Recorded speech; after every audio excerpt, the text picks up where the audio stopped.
Hello friends, once again welcome back to my channel.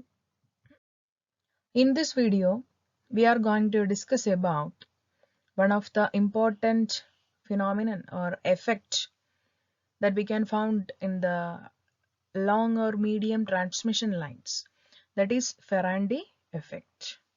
So let us discuss about Faraday effect.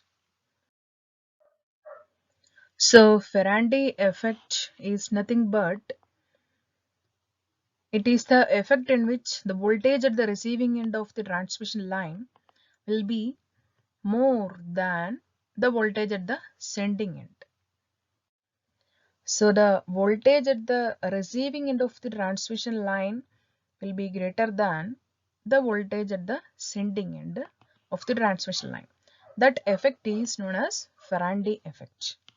Under normal operating conditions, means normal working conditions, this Faraday effect is negligible in transmission lines. Sometimes it will be absent in transmission lines because of the presence of load conditions.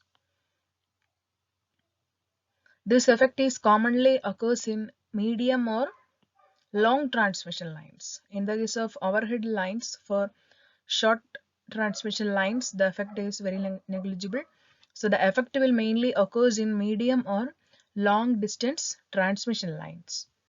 And the effect is mainly occurs at lightly loaded conditions or open circuit condition, means no load condition. This point is very important for technical exams. Questions may occur from this portion. Okay, so under normal operating conditions, Faraday effect will be very negligible. If the load is absent or if the load is not connected to the transmission lines or during the lightly loaded conditions, the Faraday effect will occur. That means receiving end voltage will increase than that of the sending end voltage. Okay, this is because of charging current of the transmission line. Means what? When the alternating voltage is applied to the transmission line, then current will flow through the capacitor. And the current through the capacitor is known as charging current. We know that for transmission lines there will be parameters like resistance, capacitance, and inductive parameters will be there. But Faraday effect is mainly based on the capacitive effect of the transmission line. That means the presence of charging current in the capacitor. How capacitor or charging current presence in transmission line? We know that capacitor is nothing but two conductors are separated by an insulating medium. In transmission lines, we know that all transmission lines are pure conductors and they are separated by a good insulating medium, that is air. Then the capacitive effect will occur in transmission line. So the capacitive effect will present in all transmission lines because each lines are separated by air as the insulating medium. So when the length of the transmission line increases, the effect of capacitance or the capacitive effect will increases and thereby charging current will increase, so that this charging current or the effect of charging current will be more in medium or long transmission line, so that this Faraday effect will occurs in this medium or long transmission lines. Okay,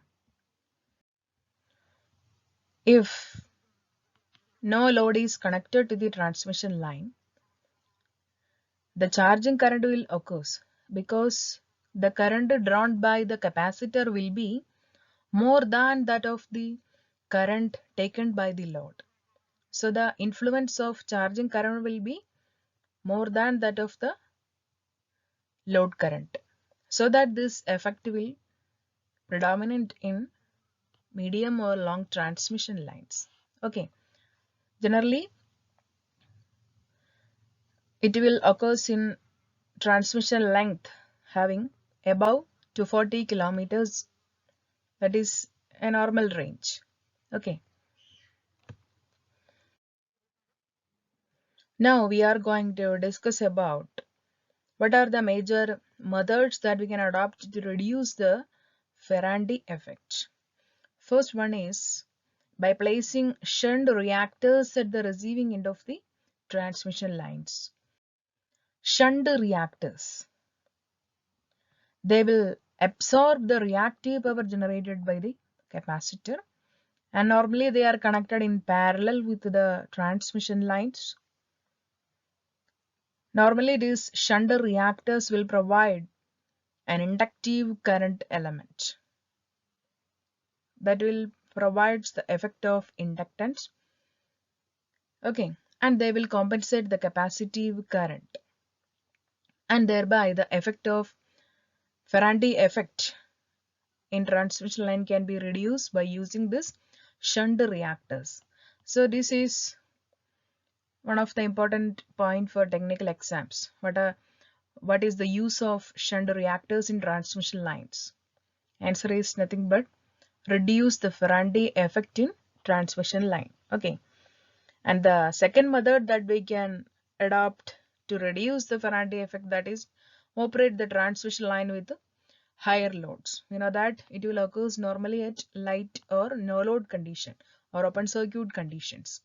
So we can operate the transmission line with the loaded conditions. Okay, these are the main two methods that we can use to reduce the Faraday effect. Okay, thank you.